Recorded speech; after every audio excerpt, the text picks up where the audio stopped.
Hello guys, welcome back to CR Applications. Today's video is going to be rather an interesting one. Allow me to explain.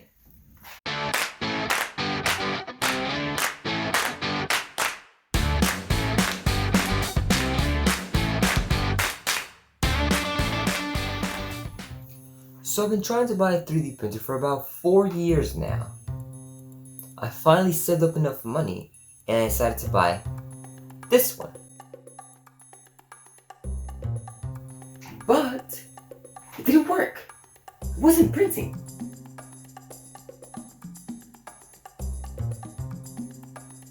So I returned it and got a replacement model. This one didn't work either. So I put a review on Amazon and this is what was said. 1 year warranty? I had zero success with 2 of their printers. How likely is this if you truly have a 1 year warranty? I consider this a bunch of lies, and I don't think they have the quality to hold up to it. That's why I decided to do my own. So, I started off with the basics of the 3D printer. I mean, it's just the obvious thing to do. I also started to design all the little components of it. It's actually looking pretty realistic. But of course, I also had to make sure they were all fitting in properly as well.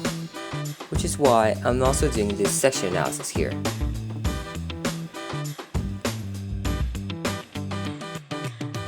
After finishing it all up, I put them all together to make sure it fits good. Okay. No errors here. Okay, I think it looks good for now. Now, I wanted to have a visual of all the parts I needed. This way, I can buy the exact amount of everything we need. After this, we ordered everything we needed. From wood, to filament guiders, and the electronics, including the motors.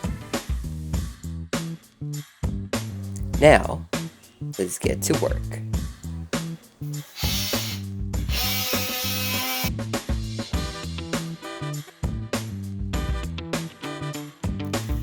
Okay, one piece is done, many more to go.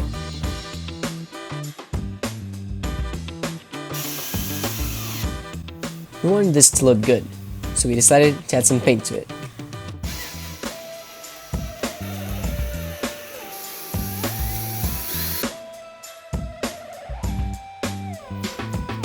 You know, I'm actually getting kind of tired of cutting out this stuff. How about we just edit this and get it done? Whoa! You see? That didn't take long.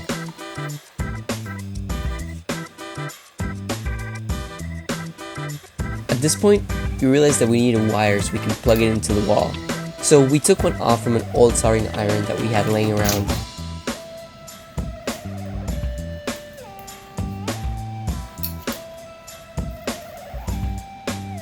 Okay, everything for the most part is put together. Now we just need to do some tests to see how everything is holding up.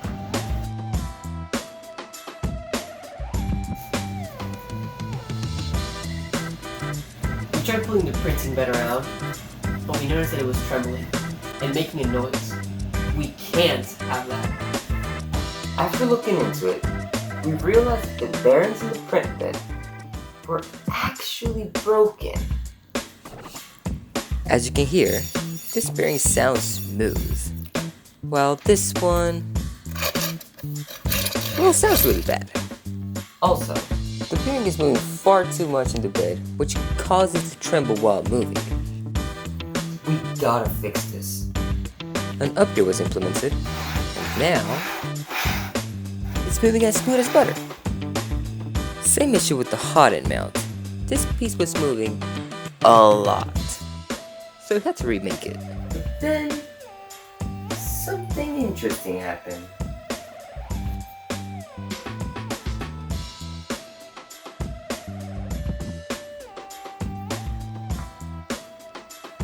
Anyways, let's connect the motors and test them out.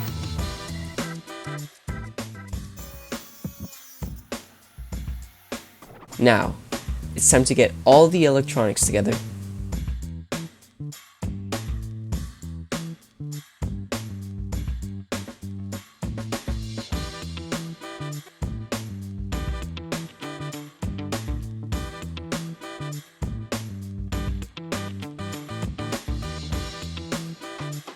Now that everything's together, how about we do a test run? You know, to see if anything burned up.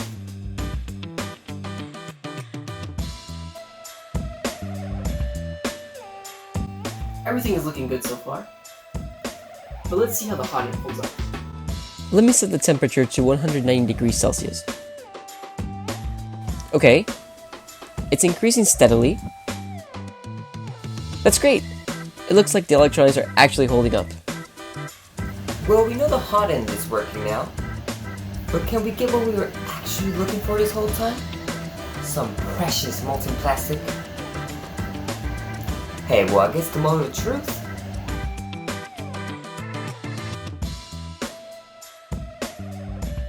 Yes! We have some plastic going on. It's officially almost working. That means it's time to do some testing.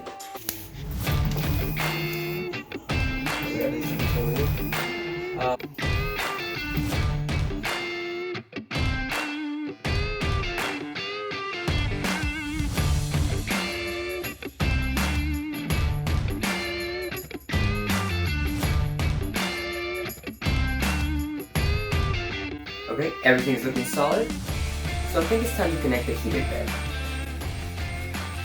Let's not forget that this is the part that pulls the most current, so it's also the most dangerous. However, the printer has been so well after all, I highly doubt anything will even get close to burning.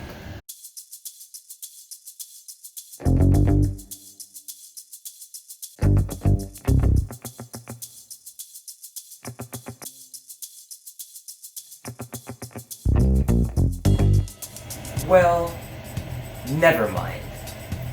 Our mouse is burned up, and with it, almost our entire motherboard.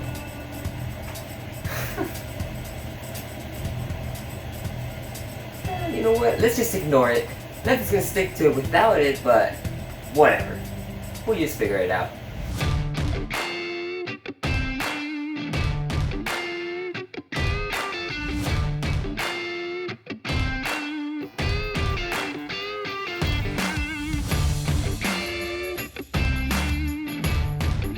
Well, apparently, a bit of fluid was the perfect solution.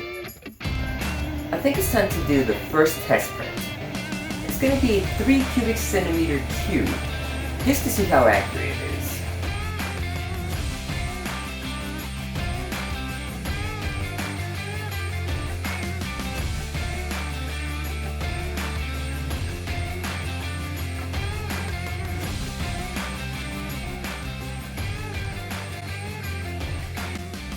Well, it looks like 2.995 centimeters. That's pretty good. But you know what? It can be more precise. I think it's time for it to remake parts of its own body to make it even more precise.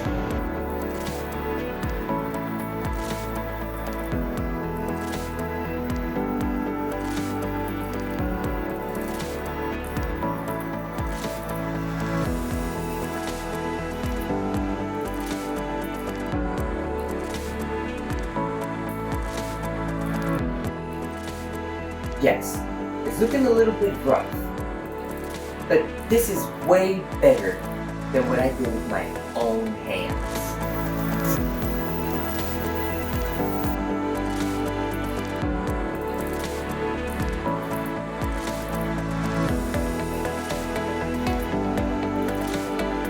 Now it's truly capable of doing some amazing things. It's time to test out the limits with the magisterial print.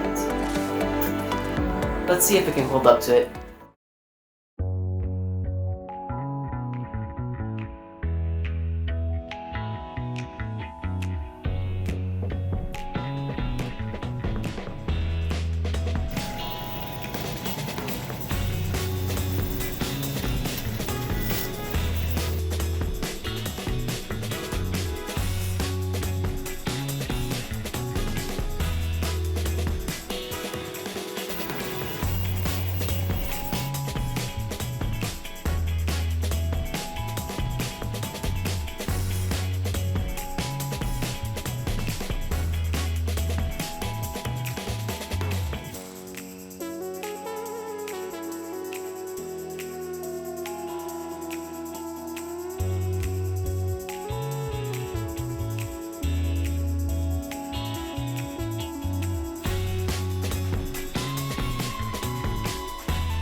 This is amazing.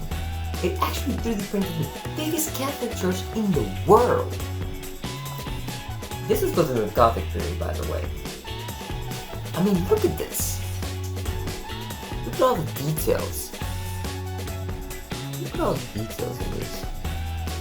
This is absolutely insane.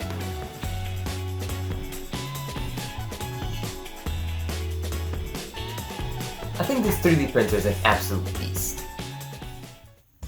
Thank you so much for watching this video. If you liked the video, please consider sharing with your friends. We're going to have a link in the description to our website with all the materials we used, along with all the research we did to make this project. Also check out our apps at our website, and don't forget to like, comment, and subscribe. See you guys later.